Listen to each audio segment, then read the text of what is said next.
In the quiet hours of the night, when the world outside your window has surrendered to silence, you find yourself staring at the ceiling, a subtle weight pressing against your chest. Not the sharp stab of panic, but a dull, persistent ache that whispers of paths not taken, milestones unmet, and a life that seems to lag just a step behind the invisible rhythm everyone else appears to follow. It's not envy, exactly, nor regret in its raw form. It's something more insidious, a sense of misalignment with the grand narrative you've been taught to chase, where progress is measured in tidy increments and success arrives on schedule. You scroll through feeds of curated triumphs, promotions announced with understated flair, vacations framed against sunsets that seem eternally golden, relationships that bloom without the thorns, and wonder, in that unguarded moment, why your own story feels like a draft left unfinished, gathering dust while others publish their polished editions.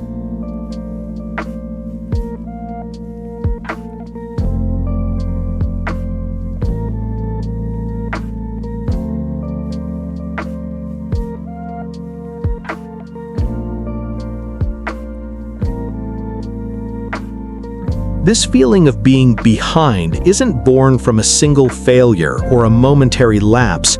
It's woven into the fabric of your psyche through a mechanism as old as human consciousness itself, yet amplified by the relentless machinery of contemporary existence.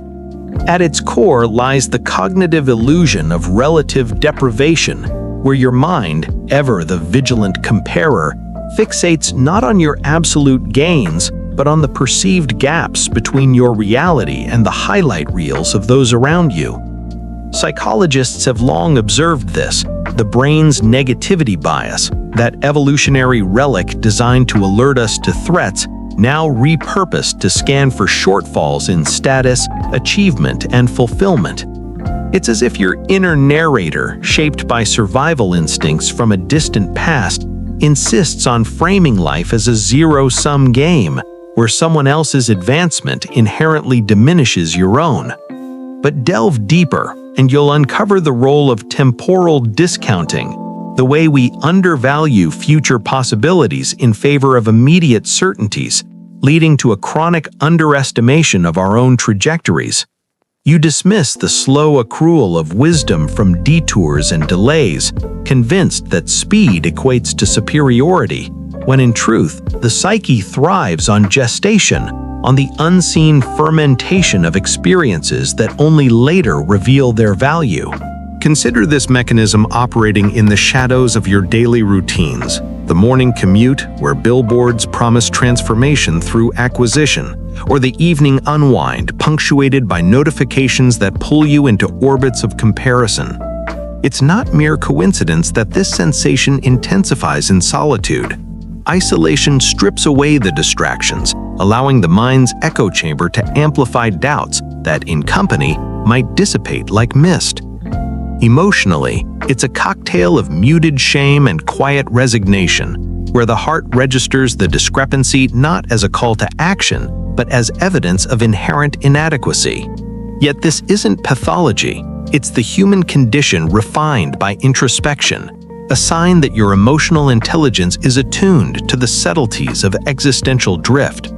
The intellect sharpens this blade, dissecting past choices with forensic precision, replaying scenarios where a different decision might have aligned you with the pack. But here's the quiet truth. This dissection often overlooks the randomness woven into every life, the chaotic variables that render any notion of behind as arbitrary as a shadow's length at dusk. Now, trace these threads outward into the broader tapestry of modern society, where systems and cultural conditioning conspire to perpetuate this illusion of lag. In the capitalist undercurrents of the USA, UK, and Australia, nations bound by shared legacies of individualism and meritocracy, the narrative of progress is enshrined as a moral imperative, a secular religion where worth is quantified by productivity metrics and net worth statements.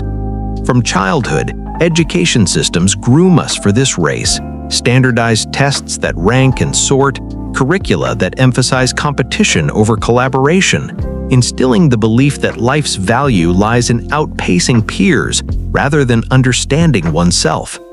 Media ecosystems, fueled by algorithms engineered for engagement, exacerbate this by curating feeds that spotlight outliers, the entrepreneurs who bootstrap empires overnight, the influencers whose lives unfold like scripted dramas, while burying the mundane realities of incremental growth and inevitable setbacks.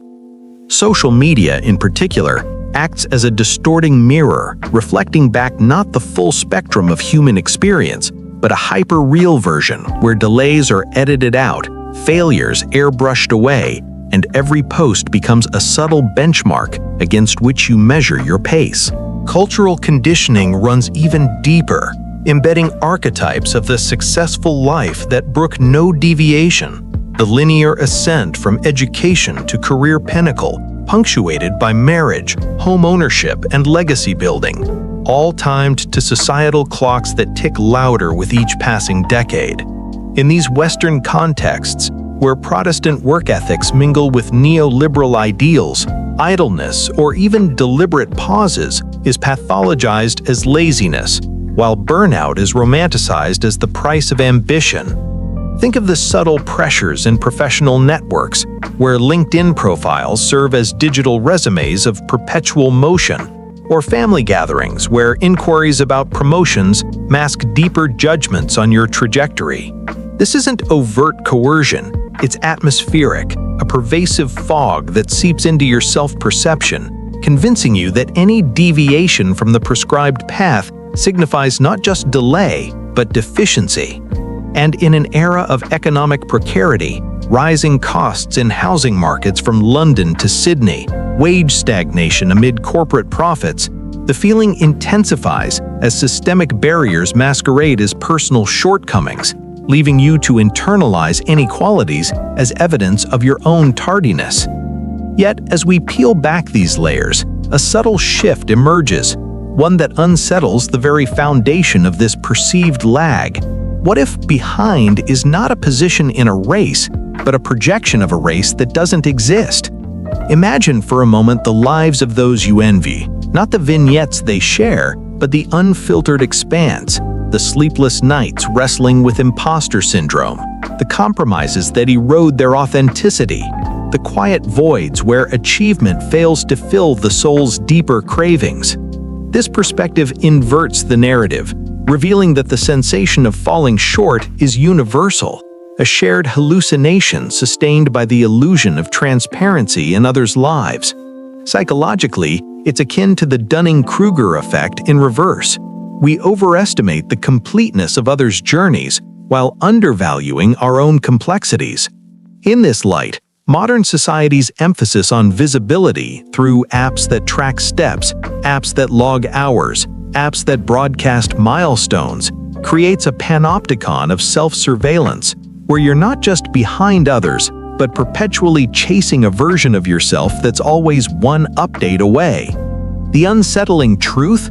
This feeling persists not because you're deficient, but because the systems thrive on it. Discontent drives consumption, comparison fuels productivity, and the myth of linear progress keeps the wheels turning, even as it grinds down the spirit. Emotionally, this shift stirs a quiet disquiet, a recognition that your ache stems from allegiance to a fabricated timeline, one imposed by cultures that prioritize output over essence. It's dark in its implication. Perhaps the real lag isn't in your achievements, but in your awakening to the artifice of it all. Societies like ours, with their emphasis on individualism, isolate us in our pursuits, masking the interdependence that truly defines human flourishing. What if the detours you've lamented, the jobs that taught resilience through tedium, the relationships that ended in lessons etched in pain, were not delays, but the very substance of a life richly lived? This reframing doesn't erase the discomfort, it deepens it, forcing a confrontation with the ego's attachment to benchmarks that, upon scrutiny, dissolve like illusions in dawn's light. And so, as the night deepens and the weight in your chest begins to shift, not lifting entirely but redistributing into something more bearable, you might find yourself contemplating a different measure of existence, not one defined by velocity or visibility, but by the quiet accrual of inner coherence, where progress is less about arriving and more about aligning with the rhythms that resonate within. This isn't a call to revolution or reinvention, it's an invitation to observe the mechanisms at play, to acknowledge the cultural scripts without being enslaved by them. In the end, the feeling of being behind may never fully fade. It's woven too tightly into the human tapestry, but in recognizing its origins, you awaken to a subtler freedom, the permission to inhabit your timeline, unhurried and unapologetic, in a world that insists on haste. The ache remains, but now it whispers not of failure, but of the profound complexity of simply being.